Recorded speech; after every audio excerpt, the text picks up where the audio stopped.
ये सबसे पहले आपको बताते हैं देहरादून से आती बड़ी खबर, जहां पर छात्रों के प्रदर्शन के दौरान पत्थरबाजी करने वालों की एक फोटो सार्वजनिक की गई है। पुलिस की तरफ से ये फोटो सार्वजनिक की गई है। साथ ही पत्थरबाजों की पहचान के लिए नंबर भी जारी किया गया है। व्हाट्सएप नंबर पर जानकारी दी जा सकती है। हालांकि पत्थरबाजों की पहचान बताने वालों की पहचान गुप्त रखी जाएगी। नंबर भी आपको बताएं और आपको टीवी स्क्रीन पर भी दिखा रहे हैं। देहरादून पुलिस ने 9997233033 नंबर जारी किया है, जिस पर पहचान बताने वाले शख्स की उसकी पहचान पब्लिक नहीं की जाएगी। मोबाइल नंबर ये जारी किया गया है, जानकारी इस पर दी जा सकती है।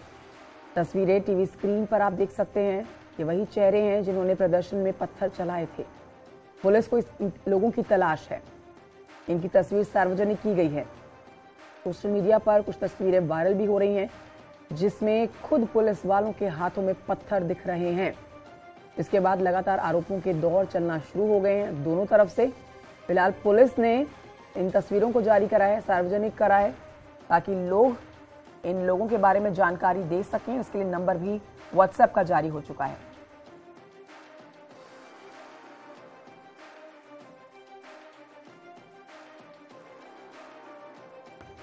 दीपांकर भट्ट और जानकारी के साथ लाइव जुड़ गए हैं। दीपांकर, तस्वीरें जारी कर दी गई हैं, पुलिस का क्या स्टेटस है? हाँ बिल्कुल, सबसे बड़ी बात यही है कि 9 फरवरी को जिस तरह की घटना देहरादून में हुई, ये एक अप्रत्याशित पत्थरबाजी थी, अप्रत्याशित घटना थी। तो सबसे बड़ा सवाल यह है कि पुलिस ने अगर तस्वीरें जारी की है यहाँ पर, तो जो बात आपने अभी कही कि कई तस्वीरें ऐसी भी है जहां पुलिस वालों के हाथ में पत्थर है, तो सवाल है कि क्या उनकी भी जिम्मेदारी तय होगी, उनको कौन आइडेंटिफाई करेगा? पहला सवाल, सबसे बड़ा सवाल यह है कि 9 फरवरी को जो लाठीचार्ज हुआ, उस लाठीचार्ज का आदेश किसने दिया, ये अभी तक साफ नहीं है। दूसरी बात कि पुलिस ने जो यहां पर पत्थरबाज थे कि उनको आइडेंटिफाई करने में जो वक्त लगाया, क्या पुलिस अपने जवानों से भी पुलिस सवाल पूछेगी कि आपके हाथ में अगर पत्थर थे तो वो तस्वीरें उनको उनका जवाब कौन देगा? तीसरी बात यह कि इस जो उस दिन की तस्वीरें जो सोशल मीडिया पर अलग अलग वायरल हुई हैं, तो तमाम मीडिया जो पर्सनल्स हैं उनके सोशल अकाउंट्स पर भी पुलिस की नजर बनी हुई है। ये पुख्ता खबरें हमारे पास है कि वो इसको कहीं सर्कुलेट कर रहे हैं, तो उनके अकाउंट्स को देखा जा रहा है, चाहे ट्विटर पर हो, फेसबुक पर हो। तो सवाल यह है कि पुलिस का काम यहां पर यह था कि उस हालात को नियंत्रित किया जाता। दूसरा बड़ा सवाल यह है कि 8 तारीख की जो देर रात थी, यानी 9 तारीख से जहां शुरुआत हुई 9 तारीख की, उस रात को पुलिस किसके आदेश पर वहां स्टूडेंट्स को उठाने गई? क्यों पुलिस को वहां इस तरह मजबूरन जबरन घुसना पड़ा?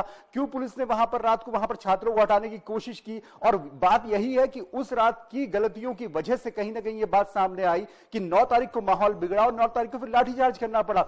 डीएम खुद कह चुकी है कि लाठीचार्ज का आदेश उनकी तरफ से नहीं दिया गया। तो सवाल यह है कि इतने स्टूडेंट्स जब वहां पर थे बड़ी संख्या में, तो लाठीचार्ज का ऑर्डर किसने दिया? क्या एसएसपी ने लाठीचार्ज का ऑर्डर दिया? और अगर एसएसपी ने लाठीचार्ज का ऑर्डर दिया, दीपांकर, क्या इस बात की पुष्टि हो गई कि पहले पत्थरबाजी हुई थी, उसके बाद में लाठीचार्ज किया गया? और साथ ही क्या इस प्रदर्शन को लेकर किसी तरह की कोई परमिशन ली गई थी? क्या खुफिया एजेंट्स के पास में कोई भी इनपुट नहीं थे?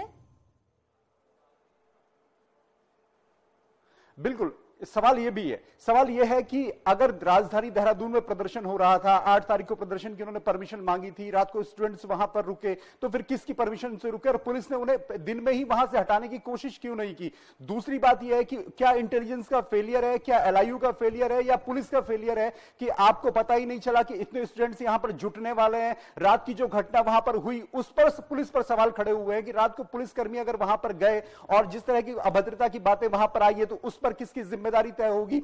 और सबसे बड़ी बात यह कि इस लाठीचार्ज की वजह से जिस तरह छात्रों को नुकसान हुआ है और एक जो इमेज गई है पूरी राजधानी की या उत्तराखंड की, इस तरह की स्थितियां यहां पर बनने की, तो उसका जिम्मेदार कौन होगा? तो पुलिस का सवाल पुलिस पर भी बहुत ज्यादा है। और क्यों ऐसी स्थिति आई कि आपको हजारों स्टूडेंट्स को वहां पर आप कंट्रोल नहीं कर पाए? आपको क्यों वहां पर लाठीचार्ज करना पड़ा? और अब अगर वीडियो कहीं पर सर्कुलेट होते हैं मीडिया प्रोफेशनल्स की तरफ से या पत्रकारों की तरफ से, तो आप उनके सोशल मीडिया अकाउंट्स को अगर चेक कर रहे हैं, उन पर नजर रख रहे हैं, तो यह भी पुलिस की भूमिका पर सवाल खड़े करता है। लेकिन सवाल अभी भी यही है कि पहले पत्थर चले या पहले लाठी चली, और पुलिस को इस बात का जवाब जरूर देना होगा। लेकिन दीपांकर, यहाँ पर सबसे बड़ी बात यह है कि सिर्फ पत्थरबाजों पर ही सवालिया निशान नहीं है, इसमें पुलिसकर्मी भी सवालों के घेरे में। तो अब प्रशासन की तरफ से कितनी गंभीरता देखी जा रही है पूरे मामले पर? बिल्कुल, क्योंकि कल पुलिस ने ये तस्वीरें जारी की। अब पुलिस का सवाल यह है कि आप अगर इनको पहचानते हैं तो आप इस व्हाट्सएप नंबर पर हमें जानकारी दीजिए। लेकिन सवाल फिर वही जाकर टिकता है 9 तारीख फरवरी के दिन में, जिस वक्त लाठीचार्ज हुआ, कि अगर पत्थरबाजी के बाद लाठीचार्ज हुआ तो सवाल है, और अगर पहले लाठीचार्ज भीड़ को हटाने के लिए किया गया और तब पत्थरबाजी हुई तो फिर वो बात अलग होती है। लेकिन सवाल अभी यही है, और मूल सवाल जाकर यही टिकेगा कि पहले लाठी चली या पहले पत्थर चले। अगर पत्थर चले तो लाठीचार्ज क्यों किया गया, और अगर लाठीचार्ज पहले हुआ तो फिर स्टूडेंट से अपने बचाव में अगर पथराव किया तो फिर उसको कौन जायज ठहराएगा। तो इन दोनों बातों पे अब टिका है कि पुलिस को इस बात का जवाब जरूर देना होगा, उत्तराखंड की जनता को, देहरादून पुलिस को, कि लाठीचार्ज करने की नौबत क्यों आई, किसके आदेश पर लाठीचार्ज किया गया, क्यों अभी भी सोशल मीडिया पर पत्रकारों के प्लेटफॉर्म को ट्रैश किया जा रहा है, और क्या पुलिस की भूमिका थी उस दिन, और लाठीचार्ज का ऑर्डर फाइनली दिया किसने था। बिल्कुल बिल्कुल दीपांकर, आप नजर बनाए रखिएगा। तमाम जानकारी साझा करने के लिए बहुत शुक्रिया आपका। और चलिए अब खबरों में आगे बढ़ेंगे। और देहरादून में छात्रों के प्रदर्शन के मामले में मजिस्ट्रेट जांच भी शुरू हो गई है। लाठीचार्ज और पत्थरबाजी की मजिस्ट्रेट जांच हो रही है। गढ़वाल कमिश्नर को इसकी जांच सौंपी गई है, जिसके बाद में कमिश्नर और साथ ही देहरादून के डीएम और साथ ही एसएसपी ने रिपोर्ट मांगी है। शासन ने 15 दिनों के अंदर जांच रिपोर्ट तलब की है।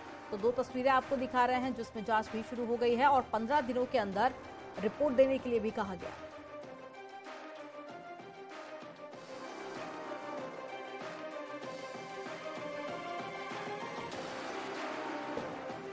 और आगे बढ़ते हैं आगे। देहरादून में छात्र नेताओं को कल भी जमानत नहीं मिल पाई है। इस मामले में दोनों पक्षों के वकील ने कोर्ट में दलील रखी है, जहां कोर्ट ने 1 दिन का और समय दिया है। अब पूरे मामले में आज सभी छात्र नेताओं की जमानत याचिका पर सुनवाई होगी। छात्र नेताओं के संगठन से पैरवी करते हुए अधिवक्ता शिवा वर्मा ने बताया कि सरकारी वकील ने 5 दिनों का समय मांगा था, लेकिन कोर्ट ने सिर्फ 1 दिन का ही समय दिया। छात्रों ने कहा है कि जब तक जमानत नहीं होगी वो लोग यहां से नहीं जाएंगे।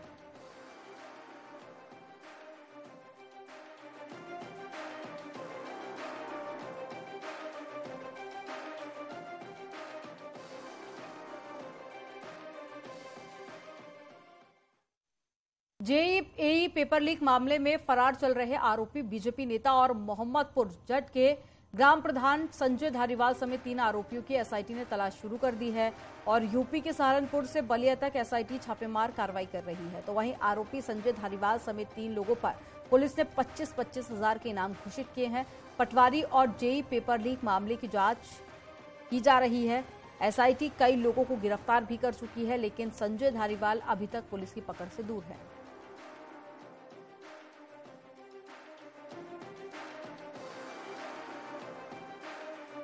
यही परीक्षा में जो हमारे वांटेड लोग हैं, जो साक्ष्यों के आधार पर इनकी संलिप्तता आ रही थी, वो निरंतर फरार चल रहे थे, इसलिए उन पर इनाम घोषित किया गया। इसमें 1-2 लोग, एक गैर जनपद का भी जो उत्तर प्रदेश का है, तो इसलिए वहाँ भी इनाम करके वहाँ के एसएसपी को भेजा गया है कि इसकी गिरफ्तारी में सहयोग किया जाए। कौन कौन है ये?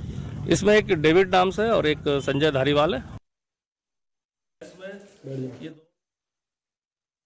पुलिस ने 25,000 का इनाम घोषित किया है। धारीवाल समेत 3 लोगों पर है इनाम घोषित।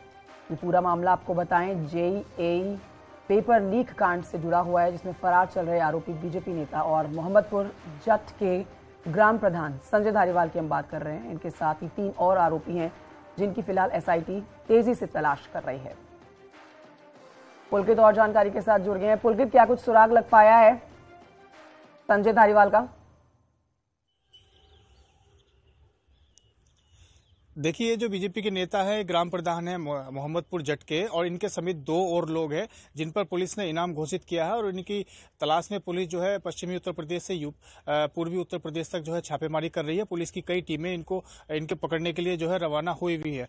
पुलिस इस मामले में जब से जांच कर रही है, पटवारी पेपर लीक मामला जब से सामने आया और उसके बाद जेईई पेपर लीक मामला जब से सामने आया है, तो दोनों ही मामलों में जो है कनकल थाने में मुकदमा दर्ज है और 1.5 दर्जन से ज्यादा जो आरोपी है पुलिस ने गिरफ्तार करके करके जेल भेज दी है। लेकिन जब इनमें कुछ और बड़े नाम सामने आए हैं, जैसे कि जो भाजपा के मंगलोक क्षेत्र के भाजपा के पूर्व मंडल अध्यक्ष संजय धारीवाल है, उसके अलावा 2 और आरोपी अनुराग पांडे और डेविड नाम का एक युवक है, इनकी तलाश में पुलिस जो है छापेमारी कर रही है। और पुलिस की ओर से ऐसा भी बताया जा रहा है कि अगर इसके बावजूद ये इनकी जो है पकड़ इनको नहीं पकड़ पाती है पुलिस, तो इसमें कुर्की की कार्रवाई भी की जा सकती है। तो पुलिस इसमें बहुत बारीकी से इसमें जो है जांच कर रही है। कई तथ्य इसमें जो है सामने आ चुके हैं।